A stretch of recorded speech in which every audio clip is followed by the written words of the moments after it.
This episode is brought to you by our sponsor, Nightbloom Vodka. Nightbloom is an American-made craft vodka of the highest standard. Nightbloom offers a diverse range of extraordinary blends using artisanal ingredients to create a truly unique taste of vodka. Check out their three main vodka lines, Nightbloom N1, N2, and N3, all curated for different taste buds. Make sure to grab yourself a bottle of Nightbloom before your next pay-per-view watch at nightbloomspirits.com. We'll link them below in our bio as well. Shout out to Nightbloom. Welcome back, everybody, to the Word Around the Ring podcast. My name is Big Rob, and we're excited to bring you this week's Midweek Madness. I'll let my tag partner introduce himself. You could call me King Jess, and we're the only podcast that hits harder than the Seth Rollins backstage segment. The Bloodline's been busy, Rob, and there's a lot to get through, so let's get started on this recap. Bloodline has definitely been busy. I think busy is an understatement. I feel like they've taken up at least 2 hours of the last 4 hours worth of WWE television in between this week's Monday Night Raw and last week's Friday Night SmackDown. It was something that I really wasn't expecting so much Bloodline on both shows this week. I agree. I was very surprised by how much they took up on SmackDown this last week. They started off the show with Solo Sikoa opening. And I guess since there's two bloodlines now, we can technically split it in half in regards to. But Solo does open up the show this last Friday. Before Solo can even get a word off, the fans are already chanting OTC for their original tribal chief. Columbia, South Carolina says Solo. The crowd responds with Solo sucks chants. And he insists that they're looking at the present and the future. You're looking at the new bloodline. You're looking at the tribal chief. Yeah, I'm a man that created a bigger and stronger family. I'm a man that created the bigger and badder bloodline. And Roman can't do nothing about it. Solo's already making his claim that he's already built the stronger bloodline here. One can say he has a strong argument with that boy Jacob over there. Solo continues to go on his little rant, his cutting his promo, telling the crowd that these beatdowns will continue to happen to Roman Reigns unless he does one thing. Unless he comes down to this ring by the end of the night and acknowledges him as the tribal chief. And as soon as he says that, we get the surprise of Friday Night SmackDown. Jey Uso's music hits and his entrance music ensues. It just completely takes over that crowd and gets Columbia, South Carolina rocking. Now, before I continue, how surprised were you to see Jey Uso, if you were surprised at all, on this week's Friday Night SmackDown? It was crazy to see because, like I said before, I didn't expect to see so much Bloodline on both TV shows throughout the week, So this was interesting. I didn't expect him to come down to the ring. I didn't expect what he was going to do. So if you want to get into that before we get really into that.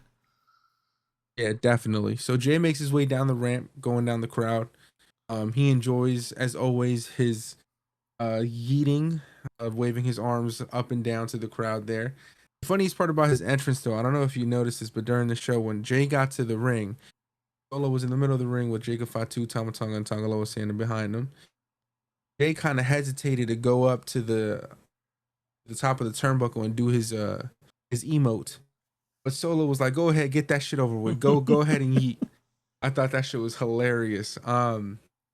But finally, after Jay is done celebrating, he grabs the mic and he reintroduces himself to Solo Sikoa. He tells him that, look, he came to talk to him because Roman and Jimmy aren't in the arena yet, and he wants to talk to him one-on-one, oos to oos. He continues to explain to him that he needs to think about what he's doing with his bloodline, and that no one has bigger problems with Roman than he does, but what he's doing is currently dividing his family. Jay goes on to tell him that he left his family, he went to Raw and became the Intercontinental Champion. And now that fighting over the Ulafala is not it, and that right to bear the Ulafala is actually earned and not taken. He also tells Solo that he knows better than what he's doing, but if he wants to end Roman's power, then do it, but don't divide the family while doing it. And then here comes Solo being hilarious. Immediately responds by saying, "Are you done wasting my time? I'm not trying to divide the family. I'm trying to unite the family." And he tells Jey Uso to stop calling me his little brother. And he tells him that he'll always have a place for him in the bloodline, and all he has to do is acknowledge him. He asked Jey Uso, "Are you in or are you out?" The crowd is stunned. Now we're all waiting on anticipation. What is Jey Uso going to say? Jey responds by telling him that if what saying is true and he's trying to unite the family, then why'd he have to go get Tama Tonga and Tangaloa? Why'd you have to go get Jacob? He takes a pause. He looks over at Jacob Fatu and he says, "And if he keeps staring at me like that, I'm gonna knock his ass out." And the crowd erupted. We get a Jacob Fatu and Jey Uso face down in the middle of the ring. And I wrote in my notes, this was fantastic. What was your reaction to um, Jay calling out Jacob Fatu there? I've watched that little part a couple times now, just because I love it. It really shows the champion that Jay has come to be. Because he's tired of being an afterthought. And to the new Bloodline, he kind of, or this Bloodline 2.0, I feel like he thinks that they consider him an afterthought. And that's why the situation right now with Solo, and we're about to talk about it. The situation with Solo is interesting because you don't know if he's playing that good guy or not, if he really wants to help or not. So seeing Jay just come out there and give it to Jacob was fucking interesting, and Jacob didn't even flinch, which was more interesting. So I didn't think I needed to see that match, but I definitely want to see that match now. Yeah, for sure. Definitely nervous about any inter combat between Samoans. So being that the last time we got something was Jimmy and Jay, we learned how big of a super kick party that was. I also want to bring But up the fact that I think it was Jay to Solo. He's like, why'd you have to bring Jacob? There's a reason we stayed away from him. I thought that was hilarious. And it really goes to like building up that character of like Jacob being this crazy guy outside. Yeah, for sure. It adds to that aura, as the children say nowadays. Yeah. Um, but I was excited to see Jey Uso mainly because I wasn't expecting it at all. I thought that was a bomb that they dropped. They've been taking their time with the Bloodline story and unfolding that, and how we're gonna get to War Games and the speculated Bloodline versus Bloodline 2.0. We've talked about it. We've been asking for them to speed it up, and they finally, I guess they hit the gas pedal here. And we get the Jey Uso entrance. So I was just excited. I was hyped. I knew we were gonna get some action. And then of course, moving forward with the rest of the night, I want to continue on the Bloodline tangent here. Later on in SmackDown, we see actual Roman Reigns and Jimmy Uso arrive to the arena in their Escalade. Right as they get out of the car, they're celebrating. They actually, I think, shouted out Travis Scott. Roman was saying that Jimmy was thanking him for letting him listen to some unreleased music, and Roman, I think, commented, was like, "Yeah, that's that new Travis." So who knows? Maybe that's a little Easter egg there. Maybe there's an up and coming Travis Scott song where there's a WWE shout out or something. Jay, we see them walk out, and followed by Jey Uso, who comes through the locker room and is heading out of the arena. Jay walks by them and he smiles at his brother. I think he broke character here because he wouldn't have a reason to smile at Jimmy. But he gathers himself. He then faces Roman and kind of scoffs off and walks away. But before he can completely walk away, Roman grabs Jay's arm. He stares at him. He says, "Man, I'm proud of you. We all are." Jay looks at his brother. He looks at Roman, but looks at him with like absolute disgust and disdain. Like, bro, don't talk to me. Don't even look in my direction. Like you looking at a man that you absolutely despise the way Jey Uso was looking at his cousin. Jay just responds to him by saying, "Man, no yeet," in Jey Uso fashion. Roman then looks at Jimmy, tells him, "I told you," and tells him to let's go. What was your thought behind this backstage segment here? How did you feel about it in its totality? Again, Jay just killing it.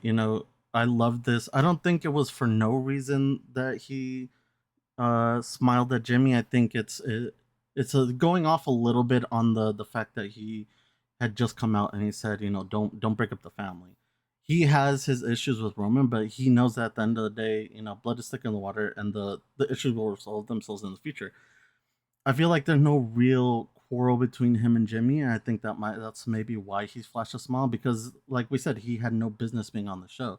what he came to do was to tell Solo, you know, hey, like, please just don't break up the family. Whatever you're doing, just do it, but don't break up the family. And I think that's why he smiled at him, because I feel like we are slowly creeping towards that reunion of brothers. You know, like I said, I don't think there's any like serious bad blood in between them, storyline wise. And I feel like Jimmy making those steps to um, get that forgiveness from his brother, is something that Jay definitely notices, and I think he's being a little more open with Jimmy than he is with Roman, because, like I said, he still has that quarrel with Roman, and eventually they will go get over it, and I feel like it'll be sooner than later.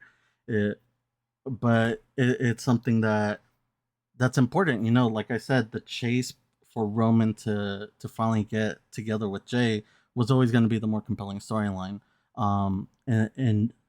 In the middle of this Bloodline storyline, because Roman, he had everything and then lost everything, and then, you know, at the same time Jay lost everything and he gained everything. So I said a couple weeks, there's nothing that Jay really needs from the Bloodline. You know, he's set, so it's definitely going to be Roman chasing to get his family back, and I feel like this segment definitely set up those branches to lead us in that direction.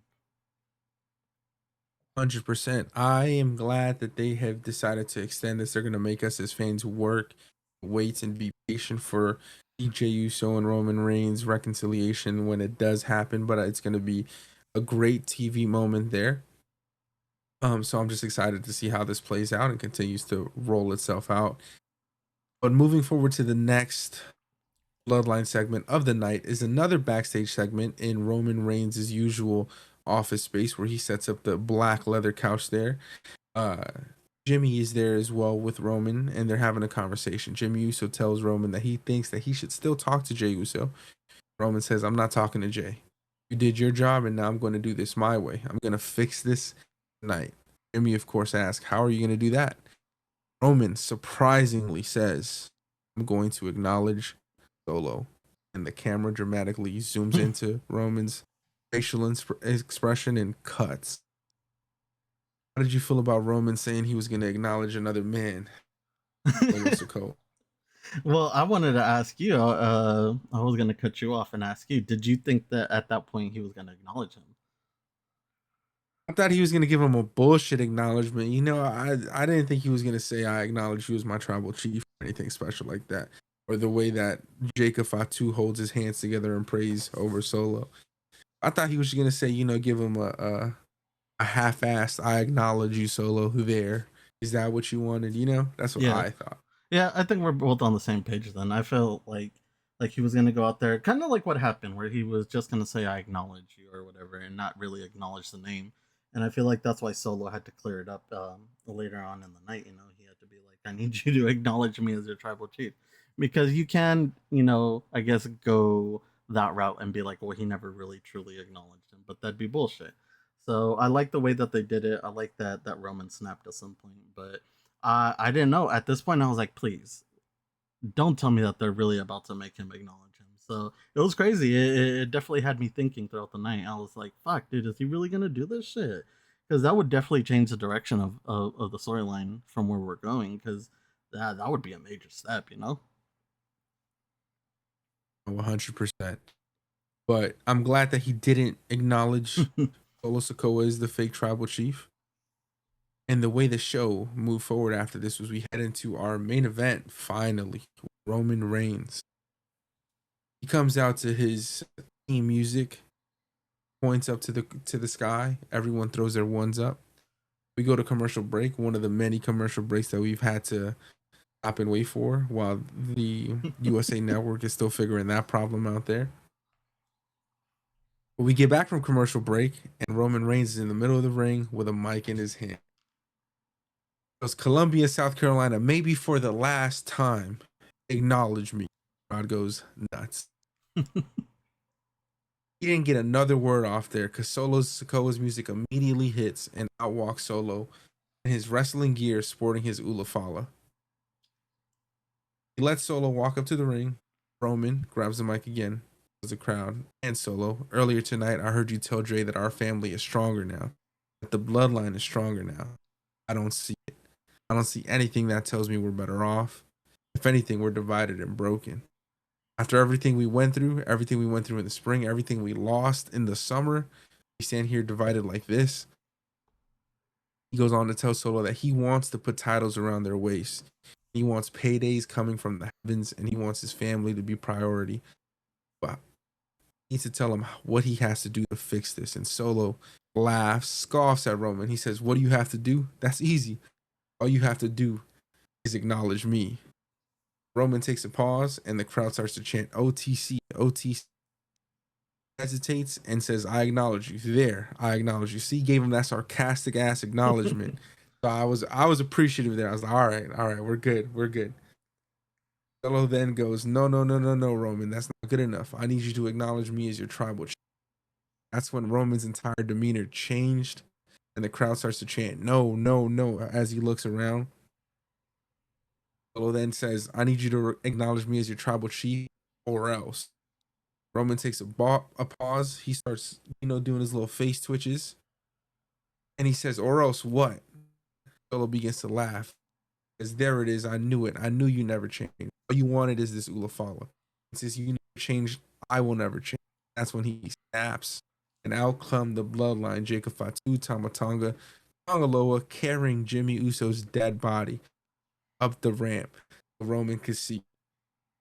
Solo then tries to spike Roman, but Roman counters and starts going dumb on the entire Bloodline 2.0. Even I think Jacob Fatu caught a spear. Solo Sikoa caught a Superman punch. He was whipping everybody's ass until he got distracted by the Ulafala, picked it up, and he held it in the palm of his hands while staring it and placing it on his neck. Not before Solo hit him with a crazy shot to the nuts.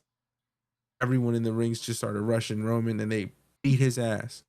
They pick Roman up, and Solo hits a Samoan spike, knocking Roman out cold. I thought this was probably one of the best Samoan spikes Solo has hit, because Roman sold the shit out of this.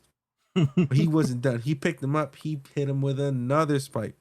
Roman was dead. Bro was holding his neck. He was choking. He was dying. He super sold this shit for Solo.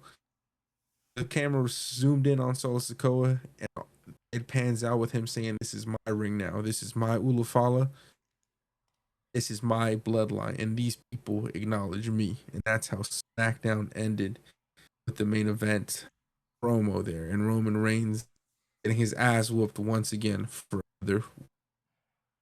With all that being said, what were your thoughts on the final segment of the night here?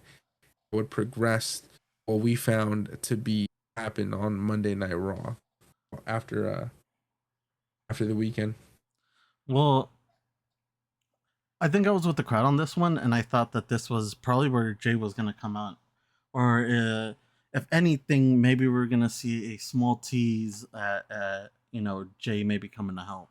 But no, again, we get another week where Roman's just laid out, and I love it because he was on top for so long, and now we're seeing them in these positions that we're not used to seeing him, and we just kind of have to be okay with it in a sense, because there's once those credits roll, once it says executive produced by Paul Levesque, that's it.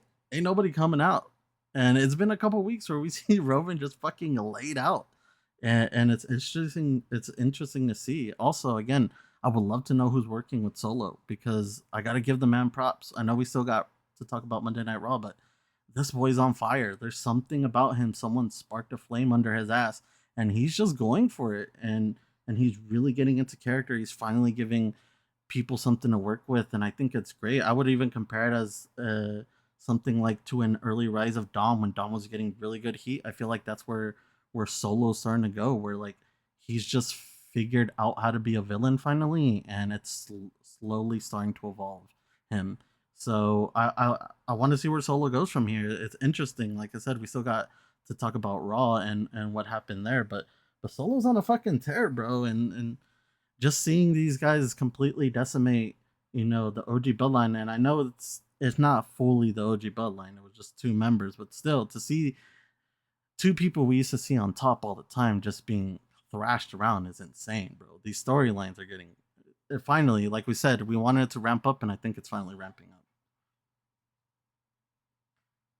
Yeah, no, Roman and Jimmy getting their asses rocked and handed to them. I definitely thought that we were gonna get that tease. We were gonna get that Jey Uso pop again.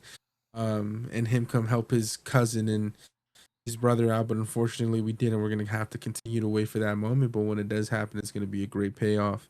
And like you said, the validity that Solo Sokoa now has behind him, just with the way he's been able to get that crowd to boo him, as he comes out, and just getting that crowd reaction is fantastic. And he, like you said, he's a lot more confident now. He's picking up a lot more moves in the ring as well. If you notice and pay attention to his matches, Mm-hmm. he's gaining some confidence in himself.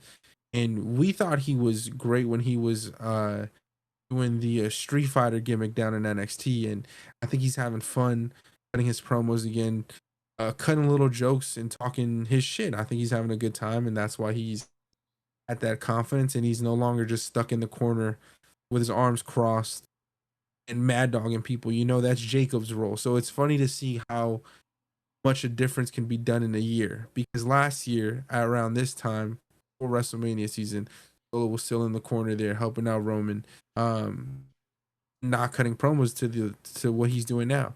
Like, if I'm not mistaken, Paul Heyman cut Solo's promo when he was going up against John Cena for the most part. You know, so having him come this far, it is great to see, and it adds uh, another verified character to the Bloodline story, and it adds a layer there, and it gives him that confidence as well. Yeah, like you said, Solo's just gaining that confidence. Even like you brought up earlier when he told Jay, "Are you done wasting my time?" Like that's the kind of shit you need to see, and it's something that I brought up. Maybe it was last week or 2 weeks ago on the pod. The Rock, he's a menacing presence on his own. He doesn't need to be on weekly TV for us to know that when he gets there, the shit's gonna hit the fan. But Solo's there weekly, and I feel like for a long time he wasn't being that character. And now with the looming presence of The Rock coming back and possibly taking over the head of the table position, I think Solo's starting to ramp it up and trying to make himself really look like that terrifying figure, like I said that he needed to. So I'm glad to see he's finally kicking in the gear. Like I said, I think they have someone working with him.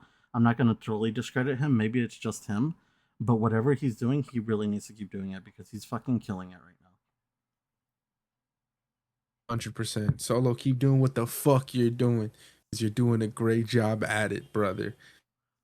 And moving on to the pinnacle of this week's Bloodline drama, the absolute madness that has continued to unfold on Monday Night Raw.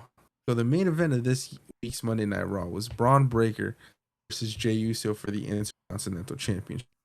Now, correct me if I'm wrong. Throughout this episode of Raw, I felt like they protected Jey Uso for the most part. He had a backstage segment with Kathy Kelly, if I'm not mistaken, just letting her know not gonna deal with the Bloodline drama. He's here to whip Braun Breaker's ass. But I think that's the majority of the Jey Uso segments that we got from this last Monday's episode, correct? I'm pretty sure, yeah. Okay, great. So that all happened before the main event of the night, which is Braun Breaker versus Jey Uso for the Intercontinental Championship in Braun Breaker's rematch. So this match, of course, nothing too special. Braun Breaker's always going to do what Braun Breaker does. He's going to give you that Hurricane Rana from the top of the rope. Going to spear you a few times, put you in a couple of fucking duplexes. He's going to have a blast out there.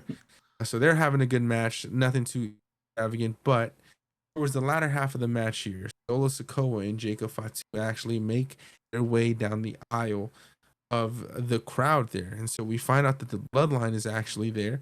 Solo hilariously walks down with 2 tickets in hand. He says, "What? I got tickets. I'm here to support you." He also has a Yeet shirt. And he tells Jey Uso that he's trying to help him win. Jey goes to confront him until Breaker pulled him back into the ring. And that's when we see Tongaloa as well next to his brother Tama Tonga ringside, and they're clapping and supporting Jey. They help Jey up after he's been attacked and standing by the barricade, but Jey immediately super kicks Tongaloa, and then he super kicked Tama Tonga. And that's when Solo Sikoa goes over the barricade and he tells Jey, "I'm trying to help you. I'm trying to help you win." Solo and Jey start to argue, and that's when Braun Breaker, charging up his spear that he does, when he runs around the whole fucking ring and then puts someone and breaks someone in half. But Breaker was going for the spear. Solo noticed, pushed his brother out the way, and took the spear for him. And that's when the camera dramatically panned Jacob Fatu, he was still standing behind the barricade, and he now looks fucking pissed. And the crowd is going nuts because we're getting a Braun Breaker and Jacob Fatu stare down here. Um, they stare each other down for a few seconds and let the crowd enjoy that moment. That's going to be a main event title match one day in the near future. Maybe even a mid card match once we get Jacob Fatu doing singles matches and outside of this bloodline stuff. But Jay then was able to send Breaker back into the middle of the ring. He goes for an Uso splash, but Breaker picks up his knees and goes for a super spear. Jay jumped over the super spear, hit 2 super kicks and a spear, followed by an Uso splash. This motherfucker was hitting combos, bro, trying to end Braun. But Braun kicked out at 2. Tama Tonga and Tongaloa then start to distract the refs, but Adam Pearce and officials run out of the backstage and they kick him out of the ring. Jay then runs around the ring to hit a spear on Breaker, but that's when Jacob kicks him and Samoan drops him on the announce table, all while the ref is being distracted with Tama Tonga and Tongaloa.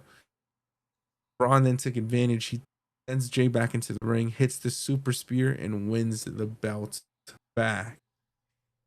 Unfortunately, this was the conclusion of Jey Uso's first singles championship run. His cousin that he wasn't even rocking with lost him the title. Bloodline 2.0 has officially made their way onto Raw, and they've officially ended the reign of Solo Sikoa's older brother, Jey Uso. How did you feel about Jay losing his match? And how did you feel about the way they booked this with Jacob Fatu super kicking Jey Uso? Did you think Solo's plan all along when he got there, when he arrived at Monday Night Raw, was to cost his brother the title, or was it to actually help? There's a lot. This one was a lot. This I was excited to talk about this one because there is a lot.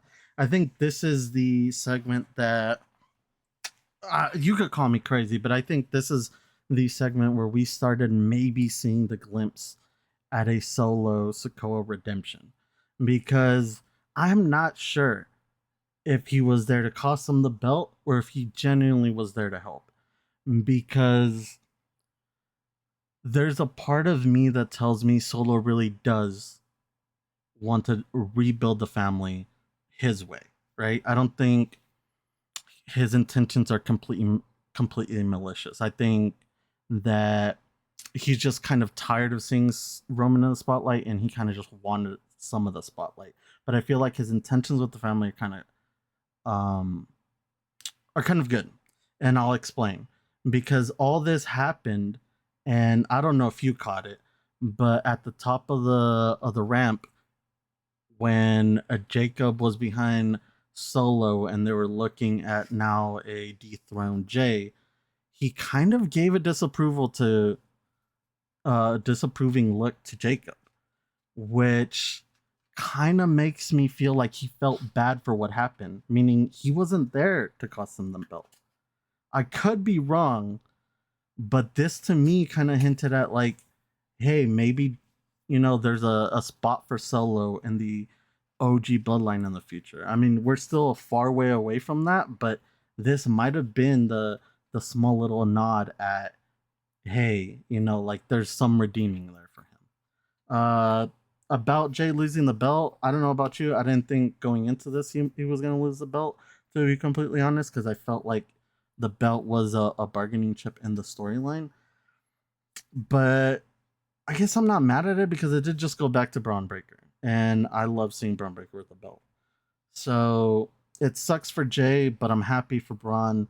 And ultimately, it just kind of progresses the Bloodline storyline in a direction that we didn't really see or predict. But it'll be interesting to see what they do with it.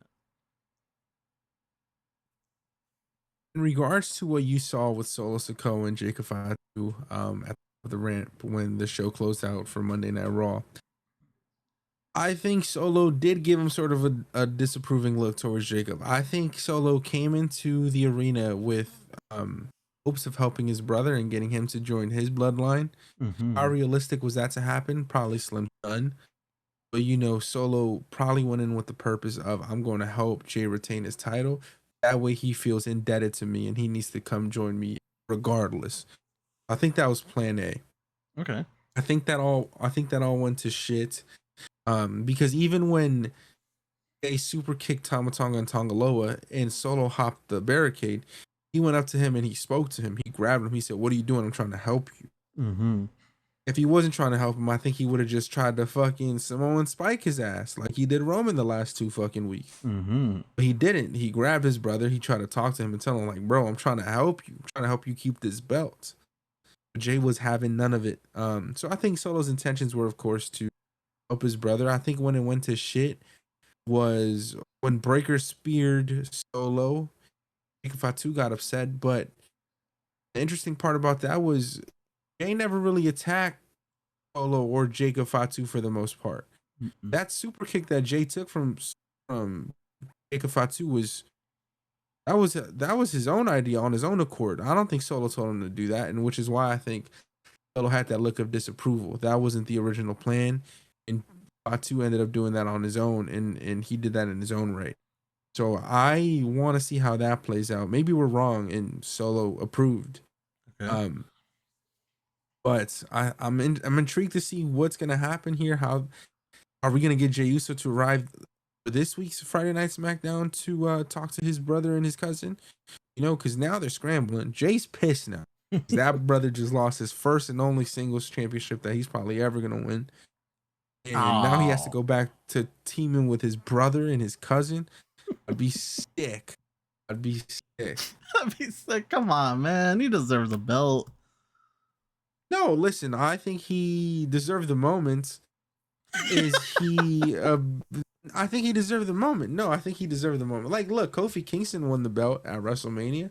That was a huge moment, you know, but we don't remember Kofi Kingston's title reign. You remember the moment. Yeah. I got you on I that think one. it was one of those moments and a phenomenal one, and shout out to him for winning it and deservingly so. But in terms of a believable and champion that's going to carry the belt for a long time in a prestigious fashion, please give that shit to Breaker and let him run with it for a while, because he has that credibility behind him, and he just looks menacing carrying a belt. And I think following this Intercontinental Championship reign, he'll be catapulted into the main event scene as well. That's So fair. I'm happy for Braun Breaker. I was actually kind of not upset to the point. I appreciated the moment, but I didn't understand why they had to give Jay the belt and split Breaker's title reign in half. But whatever. Wasn't the biggest fan of that, but I'm a big fan of Jey Uso, so I was happy for him, and I think that trumped my views on that at the time that it happened.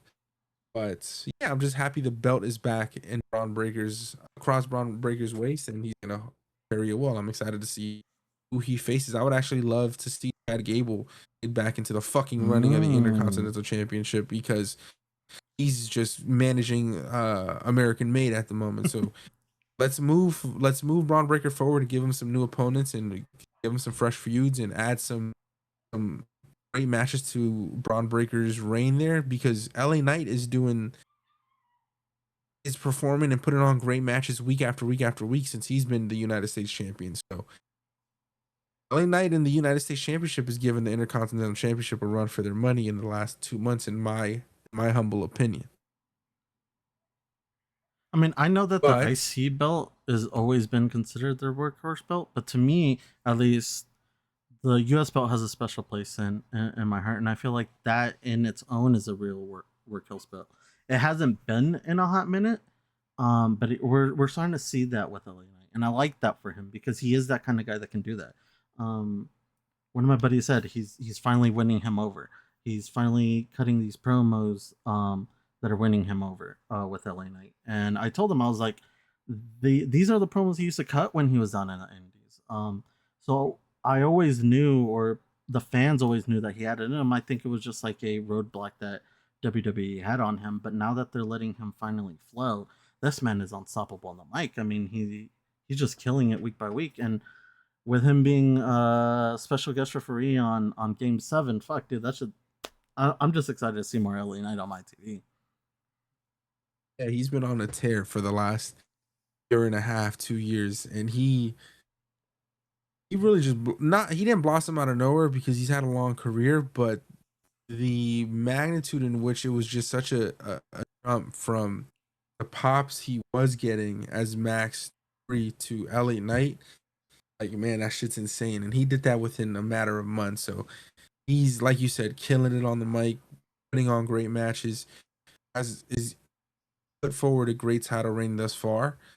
And like you said, we're this week upcoming Friday Night SmackDown, we're gonna get Carmelo Hayes and Andrade for their Game 7, their seventh match in the series, um, with LA Knight guest referee, and that's gonna be a fun match. And if I'm not mistaken, the winner of that gets the number one contenders match as well for the United States Championship. So they've been killing over there. SmackDown and Nick Aldis have done a great job with that mid card, and that's they've only used two fucking dudes for the last 8 weeks, and we're still talking about it. We haven't gotten bored yet. That's fucking crazy.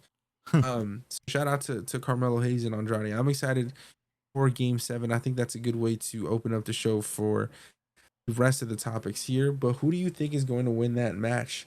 If you had to call it between Carmelo Hayes and Andrade Escobar this week. Well, I was gonna ask you the same thing because it is we're referring to it as a game 7. Game 7s are typically the game, so like it's a big one, like whoever wins this, in my opinion, like that's it, like it's them. They're the ones, or in Carmelo Hayes' words, they're him. So I like Carmelo, man. I do. He's an uprising star. He's an up and coming star, and he's got the rest of his future ahead of him. I don't think this is where he wins the big one. I feel like this is gonna help Andrade more. So I feel like we get an Andrade Game 7 win here. But this definitely is a series that is gonna catapult Carmella into the stratosphere. This honestly, this series of matches can put him up for a mid card title, and that's perfectly fine because he will suit that perfectly fine. I don't know if I need it to be LA Knight, especially since I know you said that you think it's for the number one contenders, but I feel like LA Knight made it seem like it wasn't. I feel like he said this isn't for no number one contenders, it's just to see who's the best out of you two. So if this stratospheres Carmella into maybe an IC or maybe even getting him in a tag and giving him a tag belt, I feel like that's perfectly fine. And I feel like this is the launching pad he needed post NXT for that to happen. Yeah, I think Carmelo Hayes has been the beneficiary of the good that has come out of this feud between him and Andrade. I just checked WWE.com, and the winner does get the United States Championship opportunity. Okay. So it is a number one contenders match. In that case, being that it is a number one contenders match, I would disagree with you. I think that Melo should win. Okay. I think Melo would benefit more from it. It would add more to the aura that he's been building within the last couple of weeks, because I think he came out so hot from NXT, and that segment of fans, the ones that watch Tuesday nights, the ones that are avid watchers and are always on TV and are well informed, those fans liked Carmelo Hayes. But he wasn't a main event superstar yet, and so when he made the jump to SmackDown, they put him on a platform. I think his first match was against Cody Rhodes on SmackDown. That was his first fucking SmackDown match, day of the draft. Yep. So they're already putting him in a main event spot with their fucking golden boy, and so they clearly feel so high about him. But I don't think the fans were well aware of who he was, and he's made them aware over the course of this feud with Andrade. I think it'll add more to his credibility, and I may be biased, but a couple weeks ago in a promo, Carmelo told Andrade, or I forget who he was talking to, he said, man, if I win the United States Championship, the first thing I'm doing is bringing back this. I think that's when that brother sold me. Did you say bringing back the spinner? The U.S. spinner belt, yes. Hell yeah. That's when I was sold on Mr. Carmelo Hayes. So I hope, Carmelo Hayes walks out of Game 7. I think it'd be interesting for him and his career and his young career here in the WWE on Friday Night SmackDown. And I think him and LA Knight would have a phenomenal match. And hopefully we can get that match at Crown Jewel. I'd love to see that at Crown Jewel. Actually, I wouldn't be fucking surprised if it happens at Crown Jewel, because The last time they were in Saudi Arabia was Night of Champions, I believe, or a while ago, and LA Knight wasn't on the show, and I remember the fans chanting his name, and he was caught by surprise. So I think they're gonna get this at Crown Jewel, if I'm not mistaken. Do you think it happens at Crown Jewel, or they're gonna save the championship match for another SmackDown main event? Since they've been saving certain matches just to be on weekly TV, I'm gonna go ahead and just put my money that this might be on like a weekly TV show. I don't know if we'll do it at Crown Jewel. I also don't know the length of Crown Jewel, and the card isn't really stacked yet. We have certain matches that are locked in, but I don't think we have like a full card presented to us yet. So I'm kind of unsure if this would even fit on the program. So I'm just gonna go ahead and say, since we've been seeing some of these bigger matches on weekly TV, I think this is just a perfect match that we should just say for TV, because it does make those weekly TVs somewhat special from time to time to have these bigger matches that you would normally expect on a pay per view, now just on a weekly TV. So I'm just gonna say it's on a weekly TV show, but I wouldn't be mad at if it happened at Crowd Jewel. Yeah, I think it's gonna happen. I think you're right. I think it's gonna happen on a weekly episode of Friday Night Smack, which is unfortunate. I think Carmelo would benefit from being put in that pay per view scene and on one of those shows there, especially a Crown Jewel show. I think that'd be a great way to give him his pay per view debut, if I'm not mistaken. But we'll have to wait and see. Moving on to different happenings on Friday Night SmackDown, we finally get the long awaited debut of the Motor City Machine Guns.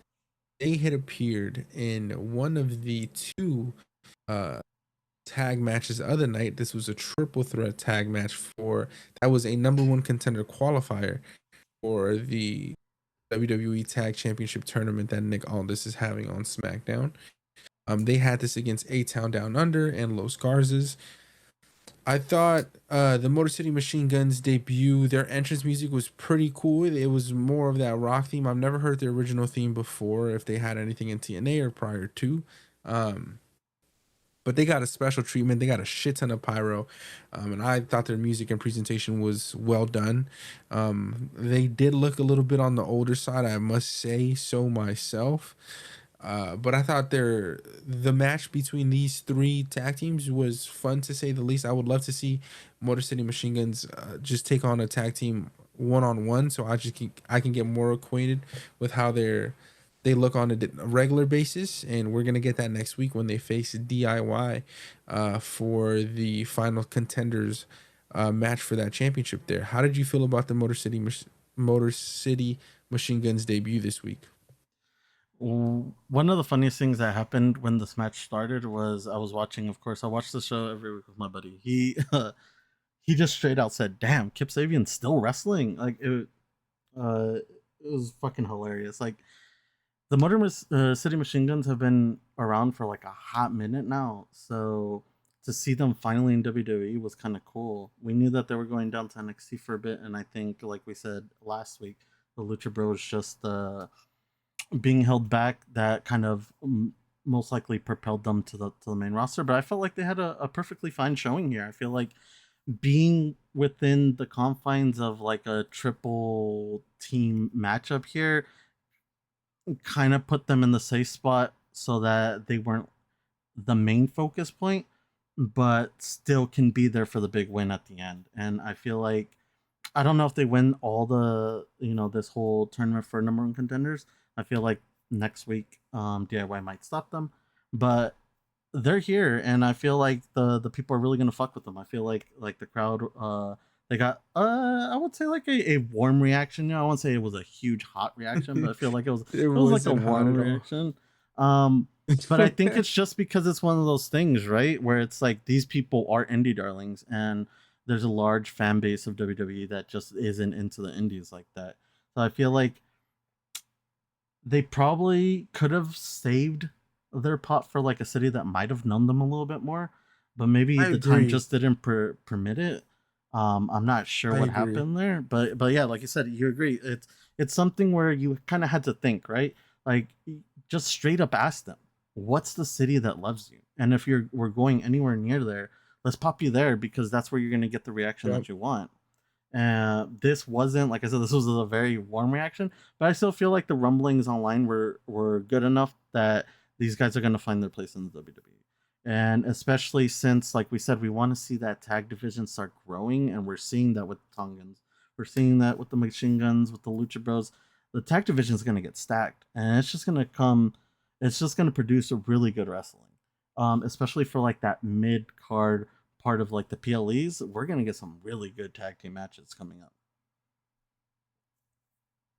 Yeah, I think Triple H is taking his time to rebuild the tag division there, and uh, I think Motor City Machine Guns is gonna add a lot of depth to the roster in regards to adding a real team and a team that's been together for a while. Like I can get behind a Grayson Waller and Austin Theory pause, and then being A Town Down Under. You know they put in the time and the work together over the past few months.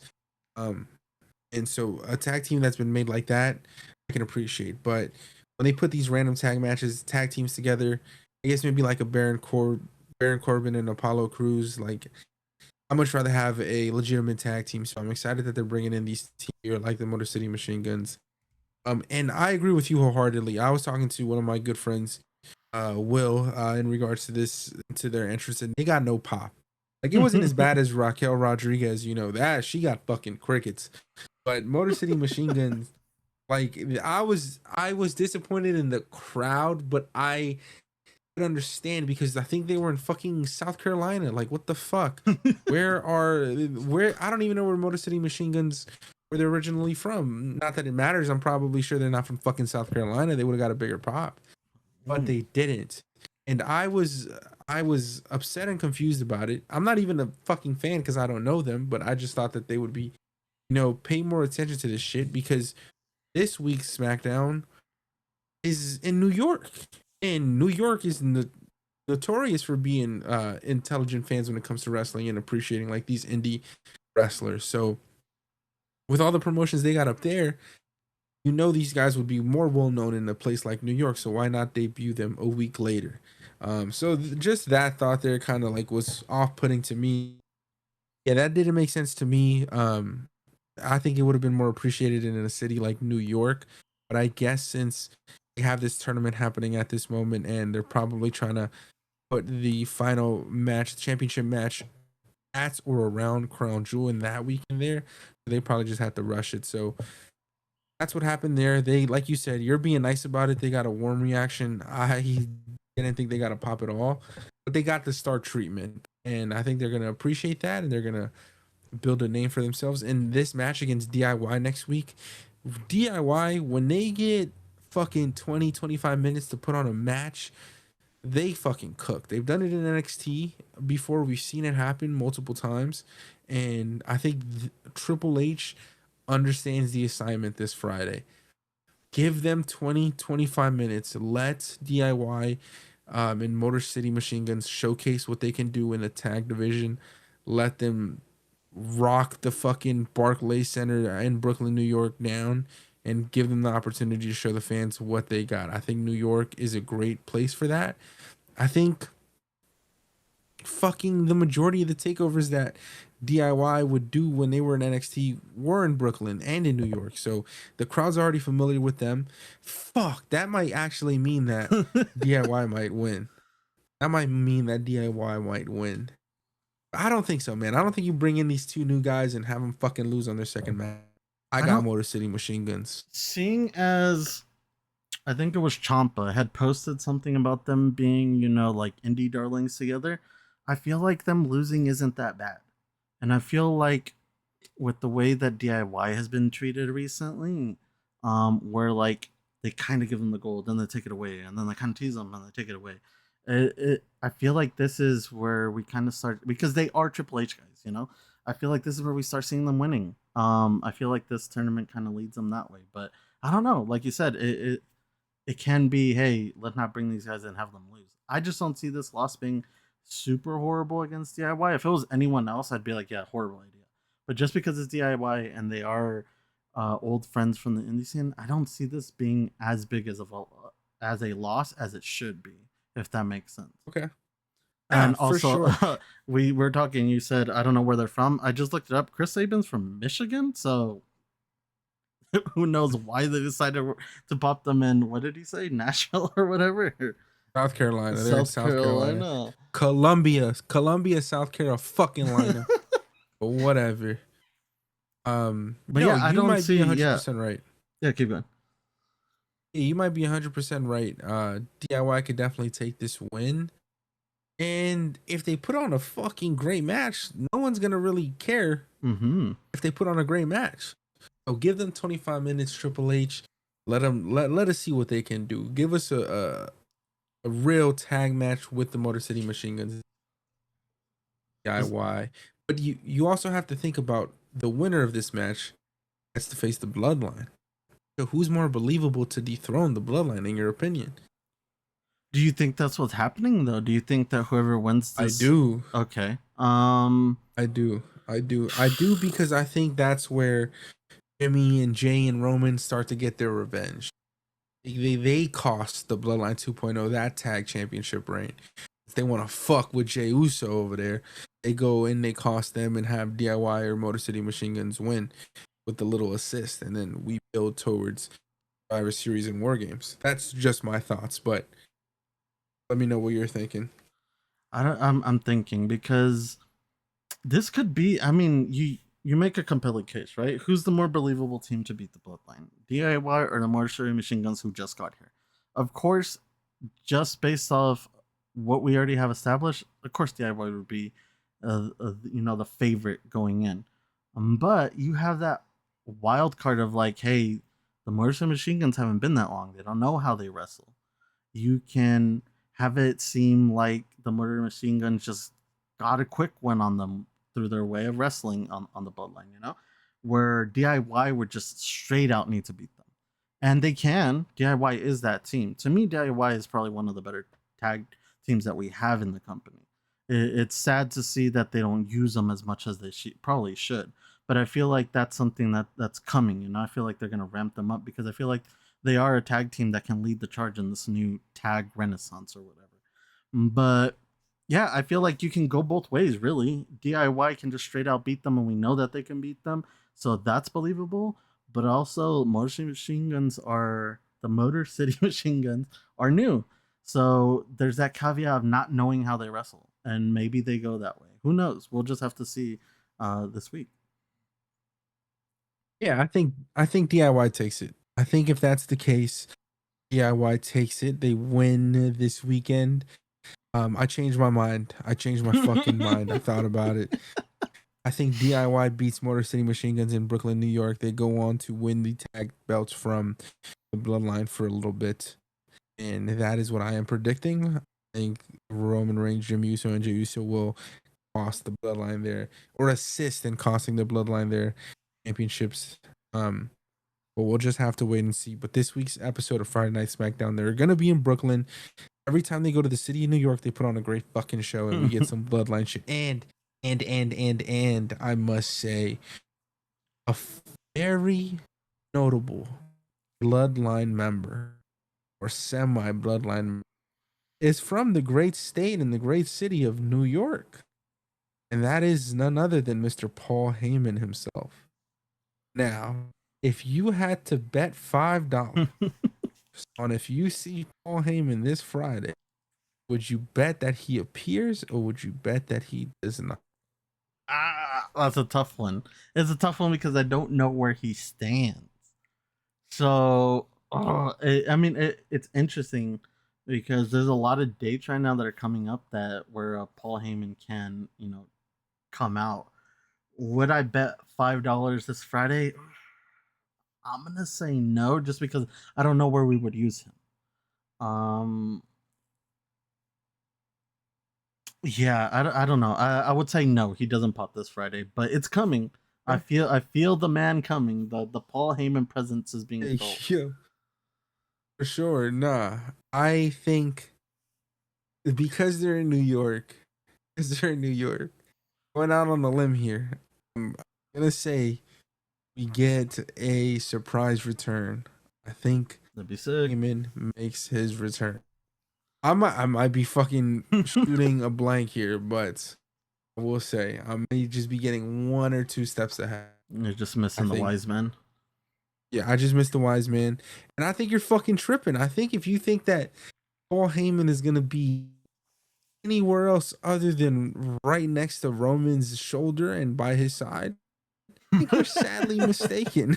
I don't And know, so dog. I don't know. I am excited to find out, as you are so questioning where Paul Heyman is gonna stand. I think he's gonna stand right where he's been standing for the last 4 years, right next to his tribal chief Roman Reigns. I hope so. We'll just have to wait and we'll just have to wait and see. But moving on to one of the more important topics of the night as well on SmackDown was, of course, Kevin Owens. Now we know that Kevin Owens and Randy Orton and Cody Rhodes have had their disputes over the course of the last couple of weeks, starting with Kevin Owens beating up Cody Rhodes by his truck after Bad Blood. And the week after, we see Kevin Owens jump Randy Orton from behind backstage on Friday Night SmackDown. And so Kevin Owens cuts a promo from the video on his phone camera and he pops it up on the dashboard of his car. And so he's sitting there with a t-shirt and a hoodie, cutting a promo, just letting the fans know that he can't believe that he got told to stay away from the WWE because he dropped their stupid little golden boy in front of his bus. And it makes him really ask himself how appreciated he is by this company. He could get over what Cody did and what WWE did, but he cannot get over what Randy Orton did to him.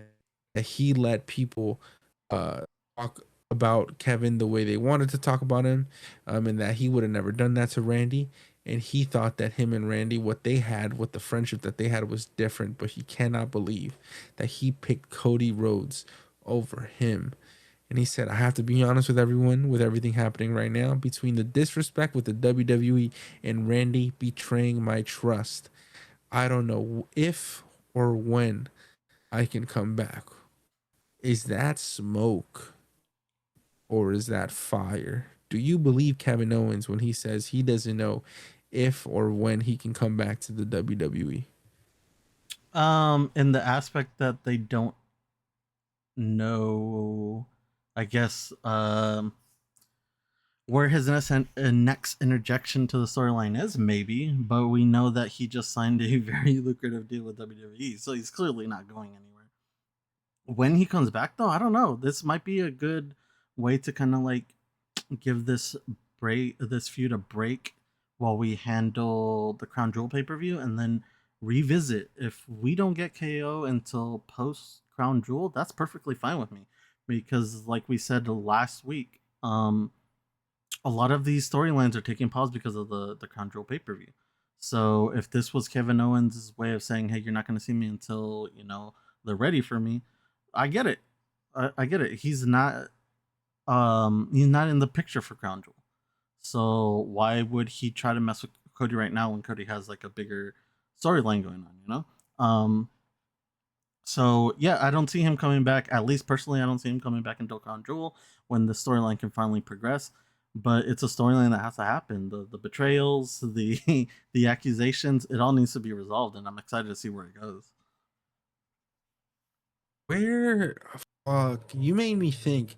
What if this is all? What if he dropped that little diss track, that little phone diss track, to distract Cody and Randy? What if he cost Cody the Crown Jewel Championship? I'd be sick, Ooh, bro. I'd be sick. But that would aid to their storyline because then it they could would. move to the the following pay per view is War Games. Uh, nah. I think we wait. I think we wait. I think we wait. I think Right. we'll have to wait and see. This match between Gunther and Cody. I'm fucking I'm stuck between a rock and a hard place, man. I don't know how they're gonna end this shit, but fuck. Anyways, back to Kevin Owens. Um, Following the video promo there, we immediately get sent to a backstage segment with Randy Orton and Nick Aldis. In a response fashion, Randy pulls up to Nick Aldis. He says, "I don't know what you have planned for Kevin Owens, but I need my hands on him at Crown Jewel." Nick Aldis says, "I can't do that right now." Randy starts to get upset, starts to get a little pissed off. That Viper uh fueling up in him. He says, "I'm not telling you I want Kevin Owens at Crown Jewel." It says, "It's not my decision to make. It's coming from above." Randy then responds by saying, "Well, then I guess I know who I need to talk to." Who is Randy referring to, in your opinion, here? I mean, it has to be his buddy Triple H, right? I mean, that's the one Uh, man that you can go past your GM to get a fucking answer. And I feel like they might play on that little, hey, we used to be in Evolution, we used to be boys, you know, hey, can you tell me why the fuck I can't get my hands on KO? or yeah, or maybe Triple H will be like, "Hey, remember when you fucking punt kicked my father-in-law, That's or when so you long kissed my wife, ago. or when you kissed my wife in the middle of the ring while I was handcuffed to the ring post?" What if he brings that shit up, man? Well, then Candy's not getting his But wish. I guess so. But no, I think definitely he's talking about Triple H. We're gonna get an interesting backstage segment between Randy Orton and Triple H. We get these funny segments now with Triple H in the back, in Gorilla, and they're appreciative, and I can laugh. And he's done the DX and Shawn Michaels shit, but including him in some, in dramatization of a current storyline, and adding him to the mix would be fun and give him and I think he would enjoy it, and I think it'd be fun for us as fans to see Triple H, involve himself on TV a little bit more. Maybe that's just the you know the kid in me remembering what Vince McMahon used to fucking how he used to take up TV time. So we will see, but I do believe that that's who he's talking to as well. So we doubt that we get the match at Crown Jewel between these two individuals, but we'll just have to wait and see. I think uh in regards to anything else on SmackDown this week, we had Cody Rhodes cut a quick promo in regards to the Crown Jewel Championship. Listen, I I love Cody, man. I love Cody. I was talking to my buddy Will about this too as well. He let me know, it's just tough to fucking cut a promo when your opponent isn't there. You're cutting a promo about a fucking new belt that hasn't existed. Um, and your heart's not into it. Like Cody was over here talking about Bruno San Martino. Don't nobody give a fuck, like let's just get to the match. Let's move forward. Cody also let Gunther know, like, next week, come over to SmackDown. Calling you out on my show. I'm gonna ask you, what do you want to talk about? Cutting the regular Cody promo. Not too crazy in my opinion. I don't know if you had any strong opinions about the Cody promo. You had anything you wanted to touch upon in this segment here in particular? Not really. I think I'm with you that this is kind of a bit of a snooze fest. I'm not gonna lie. Even if that's just my opinion, I just feel like you said, I think you put it perfectly right now. I don't think any of these guys' hearts is into this match. I feel like if we would have had this match at any other point for a single belt, one of the single belts on the company, I feel like this would have been fucking 10 out of 10, like a rivalry that we would have talked about for a hot minute. But because it's for the belt and none of them really care, like I said, this pay per view kind of just it feels like it's a nothing. I feel, and not to diss anybody else, but I feel like this is one of those midweek pay per views that AEW likes to do, where like they just kind of stack a fancy name on a show and they Fucked run up. these special matches.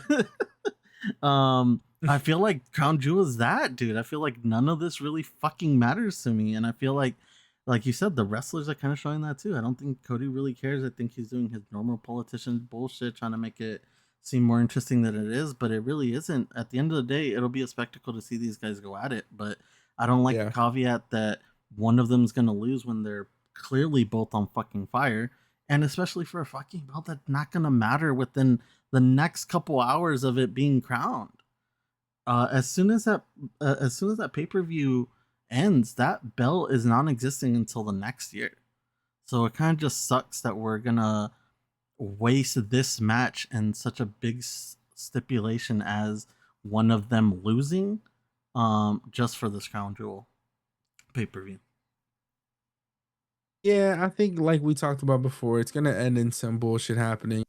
Uh, a weird finish. I don't think Gunther's gonna win cleanly. I don't think Cody's gonna win cleanly. For the benefit of both men and their championship reign, I I said, I don't want to beat on the dead horse. It's tough for them to cut promos against each other when they're not facing each other. When the only reason they're having these arguments is to win the first inaugural Crown Jewel Championship. And like you said, if this was an honest and genuine feud that had stemmed from previous matches or years of hate or uh, cutting fucking nasty promos against each other, then it would be better. But it's not there yet. I'm sure one day we'll get that. And I just don't want to see either of these guys lose at Crown Jewel. But the spectacle, they have the potential to put on a fucking great classic match. So I am excited for that. But anything in between, I don't need it. Don't need it. Or I'm Mm-hmm. just not feeling it at this moment. So maybe I'll change my mind when we see Cody and Gunther face off this week on Friday Night SmackDown before they head to Saudi Arabia. But we'll have to wait and see. And next week we'll go over our predictions to who is gonna win this match. So get your facts ready to go there. I got a week to think. Moving on to the next episode here, Monday Night Raw. Not too much to talk about. And I must say, being that the show is now just 2 hours, so much more digestible and easy to watch. Like that fucking third hour is a lot, and you can definitely feel how they put in these. No disrespect to the, but they have these filler matches sometimes, and they've really hadn't had to get rid of those on Monday Night Raw, and like even some of their entrances are getting cut short. They're fucking sending out 3 people at the same time. So I can appreciate the shit being an hour shorter, but this week's episode starts off with Seth Rollins and Bronson Reed. The show actually started with Bronson Reed walking through the arena backstage. He was immediately interrupted with an attack from Seth Rollins. He beats Bronson with his luggage and heads out to the ring to call out Bronson. Adam Pearce follows Seth and tries to calm him down. But out comes Bronson Reed and he's fucking launching all the security guards from backstage across the fucking down the aisle, down the ramp. Before Bronson could get to the ring, Seth hit a suicide dive through the ropes on Bronson, but that wasn't enough to stop him. He quickly recovered, knocks Seth Rollins over outside of the ring, and starts to clear the announce table. Place Seth on the announce table, threw a security guard off of him, and goes for a tsunami off of the top of the barricade. Rollins gets out of the way at the very last end. Um, and Bronson is just holding his fucking ribs or anything that he has in between his fucking body and his ribs. And he's just sitting there in hell. So that's how the first segment of the night ends. But later throughout the rest of the episode, whenever Adam Pearce was backstage, we would see Seth Rollins and Bronson Reed hilariously just begin to attack each other. They were trying to tell Adam Pearce that they wanted to face each other in a match. So after this fucking altercation happens for like a 5th time on the show, Adam Pearce just loses his mind. He says, "Enough. Haven't you thought that about the one thing that you were fucking coming to ask me about, I was gonna give to you?"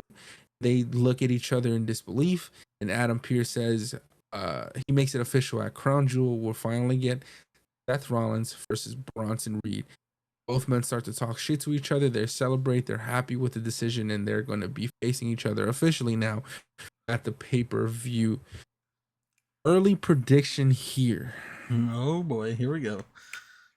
Who do you have winning this match now that it's official on the Crown Jewel card?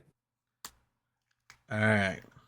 If I'm being respectful to Seth Rollins, I feel like this is going to be one hell of a fucking match. And the way that they built it up on this episode was great. I feel like they know that they're on a time crunch. They need to build up this feud quick, and I think that they did it perfectly with these random ass attacks throughout the night, and finally Pierce giving up and saying, he didn't even say it, he yelled it. He's like, "I'm just gonna do it. It's official. We're gonna do it at Crown Jewel." Like I said, if I'm being respectful to Seth, I feel like Seth will win this because he's coming back. He needs to get that revenge on Bronson. But if I'm gonna be a little disrespectful on Seth Rollins, I would love to see Big Bronson just decimate Seth Rollins at Crown Jewel. Just because he's on this tear of being a monster, I don't see why we stop it now. Why even slow down? Feeding him someone like Seth Rollins, at the end of the day, I wouldn't say hurts Seth Rollins, but elevates Bronson. So, early prediction, I want Bronson to win. I want Bronson to win. and I don't think Seth is gonna conquer the beast. I agree. I would love for Bronson to win this match. I think it'd be a great place to put him over, add to his credibility and the run that he's been on in the last couple of months. Like we've seen him slay Braun Strowman, one big SOB. You know, that was Godzilla versus King Kong. If Bronson came out on top of that feud, I don't want to have Seth Rollins come back from injury and immediately win this his first match back. Agreed. I can understand that he is a fan favorite. He's one of the top guys. And he's always gonna put on a fucking show. I always bring this shit up, but look at the match that he put on with almost his best match, and he had a match against fucking Brock Lesnar at WrestleMania 39. So to say the least, like Seth is gonna put on a hell of a show with whoever he's in the ring with, but I think Bronson would benefit the most from winning this match. And with the run and tear he's been on, you have him go over here and you add another credible wrestler to the mid card scene, or you can even put him up to the World Heavyweight Championship scene and have him face Gunther. Like that's an opportunity to elevate another guy and add more believability to the top end of the roster there with someone of the likes of Bronson Reed. So would love to see Bronson Reed go over here. I think he's gonna go over, and we're gonna have to enjoy that match at Crown Jewel. I'm looking forward to that one. I think Seth is gonna have a great time getting back in that ring there. Following, I don't think he's wrestled since fucking WrestleMania, if I'm not mistaken. Correct me if I'm wrong. Might be talking out of my ass. I feel don't like he think did, because why did he get injured? When he got injured at WrestleMania. No. Got injured. Oh, he did get injured WrestleMania, but what was he doing when Bronson tsunami'd him? What was he in the middle of? Was he in the middle of anything? I think he was in the Drew McIntyre and fucking CM Punk shit. CM Punk stuff. So yeah, I don't know. I guess so. I guess he wouldn't have wrestled since WrestleMania. Yeah, so I might be wrong. Someone's gonna have to fact check me. But anyways, I don't want to see him win. Not this match, but I can see him winning, a second or third match against Bronson. But not this upcoming pay-per-view, brother. Not yet. But I think they've done a great job of quickly building this feud. I think you hit it right on the nose when you said Seth Rollins, will be there for him with anything. I feel like when you're an established superstar, when you're a fan favorite, when you get to that point, you can ask somebody and be like, what's your favorite Seth Rollins moment? And I feel like Seth Rollins has got to that point where you can ask anyone that, and they're more than likely will be able to tell you their favorite Seth Rollins moment. That's why I think that in this situation, if he loses, it's not that big of a deal, because no matter what Seth does, we're going to be there to watch him do it. We're not going anywhere. He's an established superstar. We know what he can do. We know that he brings it every time. So a loss like this, like I said, it just elevates Bronson. So having Seth lose on a return doesn't seem as horrible, especially like you said, because he just came back from an injury. You can even sell it like that. You can be like, he wasn't at full strength. But at the end of the day, I think that it doesn't matter, because I don't think he can credibly beat Bronson in the way that they think that he can. So I think they're going to pick Bronson at the end of the day. And I feel like that's perfectly fine, because like you said, that can elevate him to a main title picture. And I think that that's where he needs to be. I don't think he should be, not to say, playing around in some of these mid cards, but I feel like he's at that talent, or at least getting to that talent, where he should be up there playing with the bigger guys. 100%. I think Bronson has that caliber of talent, and I'm glad it's being showcased, and he's given the opportunity to do so ever since he hit those 7 tsunamis on Seth Rollins. So hopefully he hits a few more tsunamis in Saudi Arabia at Crown Jewel, and we have him go over. But I guess we're both big Bronson Reed truthers on this side of the country. And moving forward, I know you must have been fucking excited, because watching this unfold, all I could think about was the smile on your face when I finally started to give a glimmer of a fuck when it came to Karrion Kross. But this week on Monday Night Raw, we had the New Day versus the Final Testament in a number one contenders match for the tag championship as well. This is the Raw Tag Championships. So they're having a tournament of their own over there, I guess. Both these fucking brands are having the same tournament. Um, but this was New Day versus Final Testament. The match itself, nothing too special here. Kofi Kingston won with a roll up following an assist from R-Truth as he attacked The Miz, who was sitting next to his new friend in Karrion Kross. While Razor and Akam were fighting in the middle of the ring, Miz actually showed up and sat next to Karrion Kross in the middle of this match. The announcers made a big deal out of it. R-Truth came out to get his revenge from the last few weeks of The Miz turning on R-Truth, and that ultimately was the best distraction for Kofi Kingston in the New Day, having them use the distraction to win in a roll-up. But once the match was over, Kofi and Xavier Woods actually head up the ramp. They're heading up the ramp there, but R-Truth finds himself getting jumped in the middle of the ring by the Final Testament. Kofi noted to help R-Truth out, but Xavier Woods held him back. He kept telling him that's not your fight. He knew what he was getting himself into, and Kofi is just struggling, trying to get through, but Xavier Woods isn't letting him. That's when the lights turn off, and you know what starts to happen. The Wyatt Six has finally made their return to Monday Night Raw, and we find them attacking the Final Testament. But I finally found a fuck to give about Karrion Kross in the Final Testament here. I think that these two factions are going to have a meaningful feud. Maybe meaningful is a strong word, but an interesting feud, to say the least. And I love the way this played out. I think originally, Uncle Howdy, Bo Dallas, it was going for the Miz for betraying R-Truth, and I think that's what Bo Dallas and the Wyatt Six are targeting: individuals who don't keep their word. Look at what they did with Chad Gable, and how they focused on him for what he did to Sammy, and how he turned on his family in Alpha Academy. And I think those are the type of individuals that the Wyatt Six is targeting, which is why they went for the Miz. But that segment ended with the Miz in the middle of the ring laughing and smiling because he thought he escaped everyone, but out came Uncle Howdy from below him, and he was gonna hit him with the mandible claw, but Paul Ellering pushed him out of the way, and Uncle Howdy gave Paul Ellering's old ass the mandible claw. How did you feel about Paul Ellering taking a bump at age 70? It was crazy. I didn't expect to see him actually get physical. So seeing him actually get physical and then laid out on the floor was kind of crazy. This whole segment was kind of wild. I didn't. I guess maybe I hadn't like seen the vision of the Wyatt Six maybe coming after. I guess the Final Testament in sorts. I guess maybe they're not coming after the Final Testament. They're more coming after Miz, but Miz is kind of hanging out with them right now.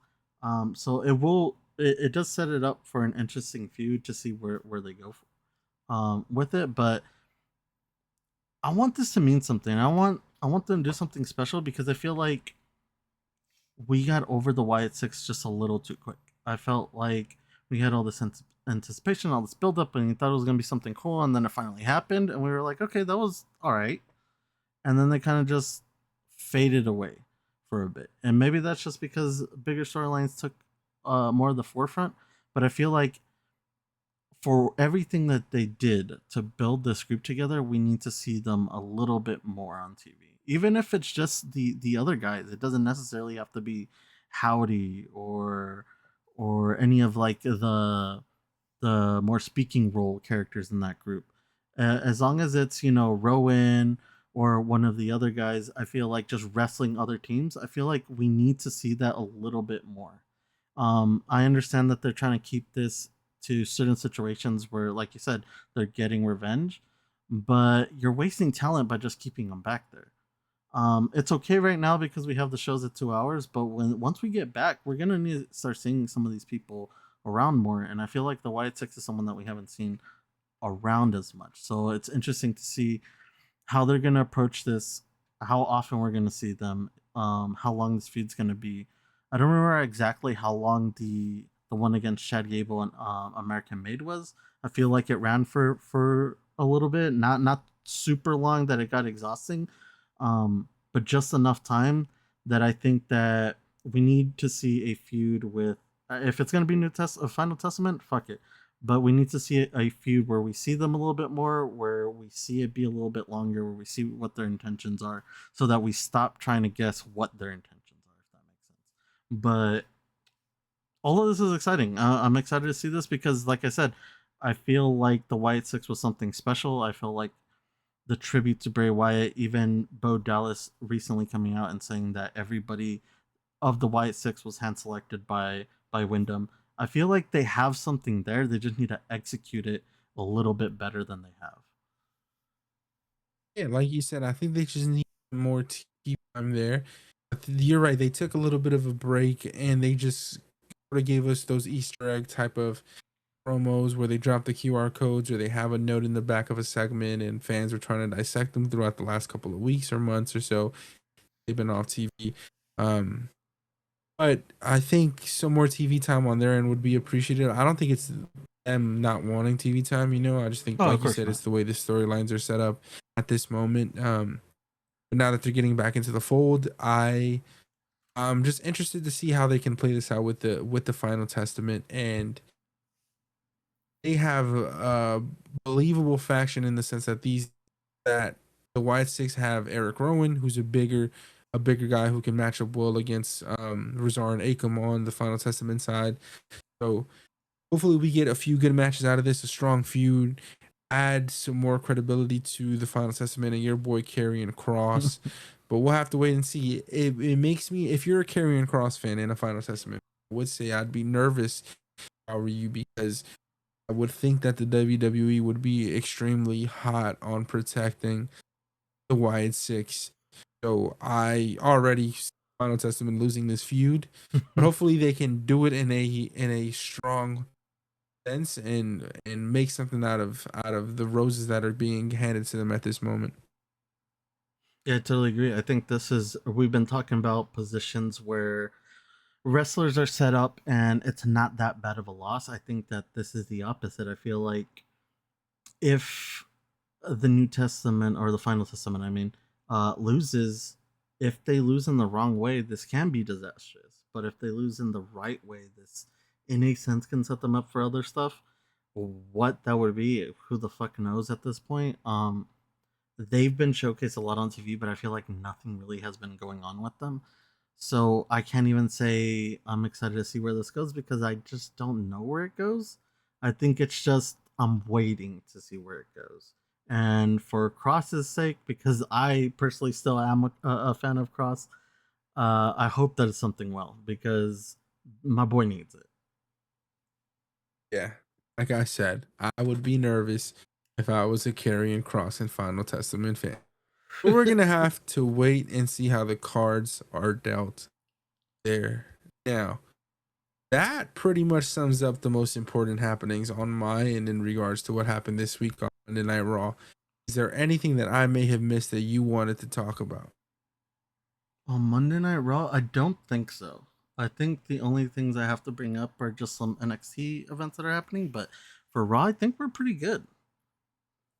Definitely. I think the biggest news of the week, though, that is me to say that we found out that Samantha Irvin, the ring announcer, has decided to step away and leave the WWE. What were your initial thoughts and your reaction when you found out that she was leaving the network?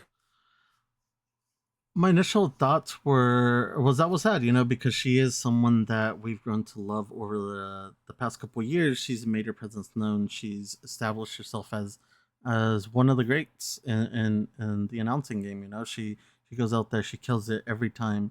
She gives like these special inflections to people's names. She just makes the event special in her own way without overstepping. So losing her was a big loss. I feel like everybody's thought at that point. or at least on Twitter, was, "Is she going to AEW?" And I can't lie when I say that that was my initial thought too. I was like, I hope she's not going to AEW. I hope she didn't leave the WWE just to go be closer to her boyfriend. If I know that Ricochet came out on Twitter and said that that's not the reason, I don't know if that's true. We'll just have to wait and find out. She wasn't very clear on what she's doing. She just told us to stay tuned. Whatever she does, I hope for the best. I hope that she thrives in any workplace that she goes to. Um, but it's a definite big loss to the company. She was someone that clearly established a name for herself within it. So her presence will be felt at least for the next couple months. Yeah, I was sad to see her go.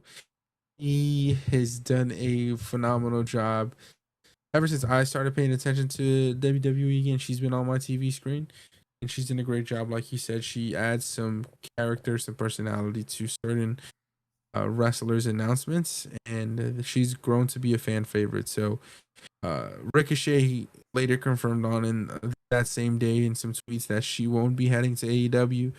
I was nervous and thought it'd be insane for her to leave WWE to go to AEW. But luckily and intelligently, I don't think that's the case. I think she's focusing on her music career. So wishing her the best of luck on that front there. But with that being said, when one door closes, the other one opens. As Lillian Garcia is now back as a full-time ring announcer. How excited were you to find out that she was returning? I was excited because I love Lillian.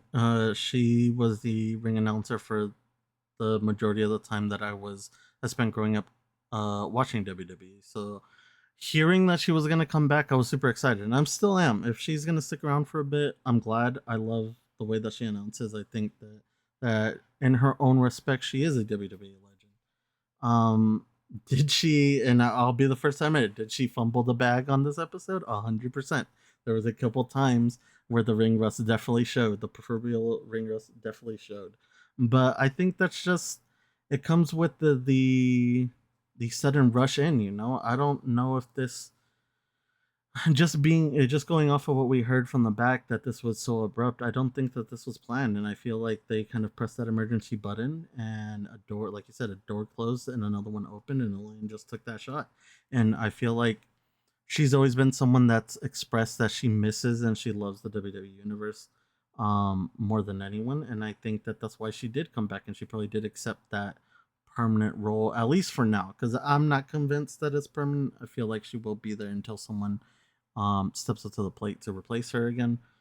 But I was excited, and I still am. I love seeing Lillian. I love hearing her out there. So I'm a happy camper.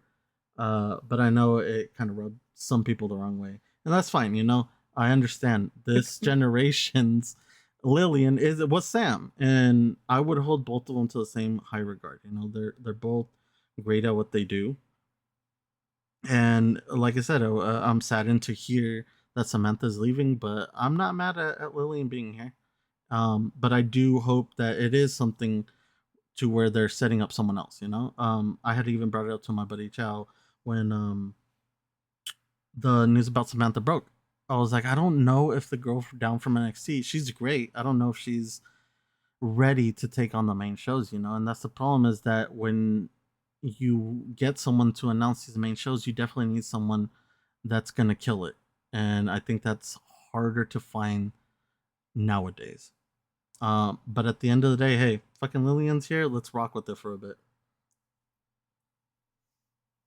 Yeah, like you said, I think it's a difference in generations for sure. I'm appreciative of Lillian Garcia. I, of course, remember her calling all the announcements for the matches that I used to watch growing up. I've grown to love Samantha as a ring announcer, and I'm glad that they were able to bring back a respected legend and someone who is well known in the industry. So, like you said, I'm sure she won't be here for too long, but for the foreseeable future, I think it's a great way to bring back a little bit of nostalgia and add that factor to the television screen. And she's going to clearly do a great job when she gets that ring rust off of her moving forward. But no, you had some NXT topics that you wanted to discuss. Yes, they recently announced a show for. I wish I had written the date, but a show coming up that is being presented as what seems to be considered the silver and black era. Was it silver or gray? I think it's a silver and black era. But that show is being held at the old ECW arena, which I thought was interesting. And as of earlier today, I found out that those tickets are completely sold out, which is no shock there. But since we are talking about NXT, we do have an NXT pay per view this weekend, and that's Halloween Havoc, which is great because it is one of the older pay per views that I remember had really cool theming to it. So seeing NXT use some of these older pay per views, you always love it. And seeing them use Halloween Havoc around this time is always great. So I'm kind of excited to see it. I know we had talked about it earlier, and we have Ethan Page versus Trick Williams. So that'll be exciting to see. But yeah, I think that's it. How do you feel about them kind of going with this silver and black era for NXT now? Yeah, I think that they're trying to take advantage of the new network that they're on and trying to make an identity for themselves. Over the course of the last few weeks, we've seen main roster talent come down to assist with getting the ratings up, being that they're on the new network there. And this week was the first time I think that they didn't have anyone from the main roster. Actually, I'm lying because they had Io Sky and Kyrie Sane. So they're continuing to send down some main roster to help aid and get some more eyes on that product there. I think they're just doing it, the silver and black, like you said, they're doing it to create this new identity. They're done with that. They used to call themselves NXT 2.0. So they erased that, and I think they're going back to that grungier style, and that wrestling that we fell in love with in like the 2015 Triple H Black and Gold era. I think this is Shawn Michaels' iteration of that, and what we're going to see in the future, especially with the women's division. They're putting a lot of emphasis on that women's division down there, and they've signed Stephanie Vaquer, who's now made her wrestling debut, her in-ring debut in WWE and NXT television, and as well as Julia. Um, so I think they're putting a lot of stock into that and trying to usher in this new era for Shawn Michaels and what he's been able to do over the course of the last couple years and months. Yeah, I mean, I think it's great. I feel like you and me both were around for Black and Gold, and we have seen the small rumblings of a what looks like a roster that can rival the Black and Gold, and them solidifying it by going by silver and black. I feel like that's cool. I feel like it is ushering a new era. The NXT 2.0 era, the name itself never rung to me. I was never really a huge fan. I always just still called it NXT. I feel like everyone else did, because until you brought it up right now, I had forgot that they even put the 2.0 on there. But it is nice that we're finally seeing this style of wrestling come back to NXT, because back in the Black and Gold, fuck, dude, like I said before, they rivaled the main roster. There was weeks when I was way more excited to see NXT than I was the main roster show. So, and I feel like the new roster down in NXT right now is getting there. There's some nights where I feel like they kill it over everybody else that week. So I welcome this new era. If this is what we're doing, like you said, if this is what Shawn Michaels' vision for the future is, shit, I'm rocking with it, because all the signings that they've done, all the shit that they've been doing down there is working. It's finally got eyes on the product. They've moved it over to a proper network. I feel like they're starting to do big moves on NXT, and it's good to see. Great to see for the talent, and they're starting to get that additional exposure as well. They're going to continue to build WWE superstars, but uh, yeah, shout out to Shawn Michaels for doing what he's been doing, and I know there's a running joke that his For You page and his Explore page on that Instagram account is interesting to say the least. Well, I think that wraps us up for this week, unless you got something else you want to discuss. No, just if Jess didn't talk about it already, I know he mentioned it, but know that this weekend Sunday is the uh, the pay per view Halloween Havoc for WWE NXT. So some exciting matches, like you may have mentioned, Trick Williams versus Ethan Page, Stephanie Vaquer, and Julia versus Cora Jade and Roxanne Perez, which I think will be a fun and interesting match to watch. So definitely check that out. And of course, check out AEW on Wednesday nights as well on TVS. We now know that MJF and Adam Cole are back, so I'll be paying a little bit of closer attention to that feud and see if that picks up any steam there. With all that Can you being say that with a said, straight face? I cannot. I was smiling while I did. But so with all that being said, thank you guys for listening to this week's episode of the Word Around the Ring podcast. We'll be excited to bring you our crown jewel predictions next week in a midweek madness recap as well. King Jess, any last words? Same old, same old. We appreciate all the subscriptions on YouTube and the likes on the video. It lets us know that you guys are watching and you're listening and you're still enjoying the show. We are also now on Spotify and Apple Podcasts, and we've been seeing all your activity over there. We've been getting phenomenal activity over on Apple, so we appreciate you guys. We love that you guys love that we are now on Apple. So we will continue pushing Apple and Spotify as much as we can, as well as the YouTube. Don't forget that if you're listening on Apple, we put up a poll every week. We kind of just gauge a question for something that we've discussed over the week, and we get to see your guys' opinions on some of the things that we've discussed. So I think that's pretty cool. Other than that, I had fun this week. I hope Rob had fun this week, and I cannot wait until we get back together so we could get some of these crown jewel predictions because I am unsure on what's going to happen. But until then, we bid you a farewell and a good night. Later.